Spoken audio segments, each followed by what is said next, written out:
उचित है? अरविंद केजरीवाल ने आरएसएस प्रमुख मोहन भागवत को लिखी चिट्ठी। सवाल पूछते हुए प्रधानमंत्री नरेंद्र मोदी पर हमला बोला। अरविंद केजरीवाल ने आज राष्ट्रीय स्वयंसेवक संघ के प्रमुख मोहन भागवत को चिट्ठी लिखी है, जिसमें उन्होंने पीएम मोदी और बीजेपी के राष्ट्रीय अध्यक्ष जेपी नड्डा का जिक्र करते हुए 5 सवाल पूछे हैं। पहले सवाल में पूर्व सीएम ने ईडी सीबीआई का गलत मंशा से इस्तेमाल करने का जिक्र किया है।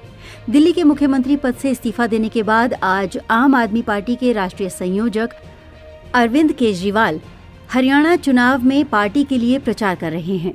इन सब के बीच आज उन्होंने राष्ट्रीय स्वयंसेवक संघ के प्रमुख मोहन भागवत को चिट्ठी लिखी है, जिसमें उन्होंने भागवत से 5 सवाल पूछे हैं।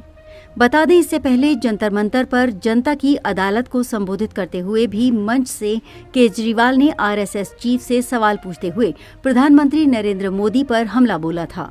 इस दौरान आप चीफ ने कहा था कि पिछले 10 साल से हम ईमानदारी से सरकार चला रहे थे।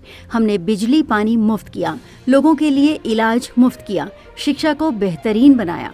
इससे मोदी जी को लगने लगा कि अगर उन्हें हमसे जीतना है तो हमारी ईमानदारी पर हमला करना होगा। पहला सवाल, जिस तरह मोदी जी देश भर में लालच देकर या ईडी सीबीआई का डर दिखाकर दूसरी पार्टी के नेताओं को तोड़ रहे हैं, सरकारें गिरा रहे हैं, क्या ये देश के लोकतंत्र के लिए सही है? क्या आप नहीं मानते ये भारतीय जनतंत्र के लिए हानिकारक है? दूसरा सवाल, देश भर में सबसे ज्यादा भ्रष्टाचारी नेताओं को मोदी ने अपनी पार्टी में शामिल करवाया। जिन नेताओं को कुछ दिन पहले उन्होंने खुद सबसे भ्रष्टाचारी बोला, जिन नेताओं को अमित शाह जी ने भ्रष्टाचारी बोला, कुछ दिन बाद उन्हें बीजेपी में शामिल करवा लिया। क्या आपने ऐसी बीजेपी की कल्पना की थी? क्या इस प्रकार की राजनीति पर आपकी सहमति है? तीसरा सवाल, बीजेपी आरएसएस की कोख से पैदा हुई है। कहा जाता है कि ये देखना आरएसएस की जिम्मेदारी है कि बीजेपी पथभ्रष्ट न हो। क्या आप आज की बीजेपी के कदमों से सहमत हैं? क्या आपने कभी मोदी जी से ये सब न करने के लिए कहा?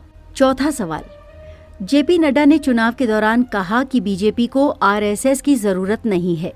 आरएसएस बीजेपी की मां समान है।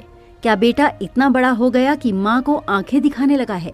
जिस बेटे को पाल पोस कर बड़ा किया, प्रधानमंत्री बनाया, आज वो अपनी माता तुल्य संस्था को आंखें दिखा रहा है। जब नड्डा जी ने ये कहा तो आपको दुख नहीं हुआ? क्या आरएसएस के हर कार्यकर्ता को दुख नहीं हुआ? पांचवा सवाल, बीजेपी ने मिलकर ये नियम बनाया था कि 75 वर्ष का होने पर किसी भी व्यक्ति को रिटायर होना पड़ेगा। इस कानून के तहत आडवाणी जी और मुरली मनोहर जोशी जी जैसे बड़े नेताओं को भी रिटायर कर दिया गया। अब अमित शाह कह रहे हैं कि वो रूल मोदी जी पर लागू नहीं होगा। क्या आप इससे सहमत हैं कि जो रूल आडवाणी जी पर लागू हुआ वो मोदी जी पर लागू नहीं होगा?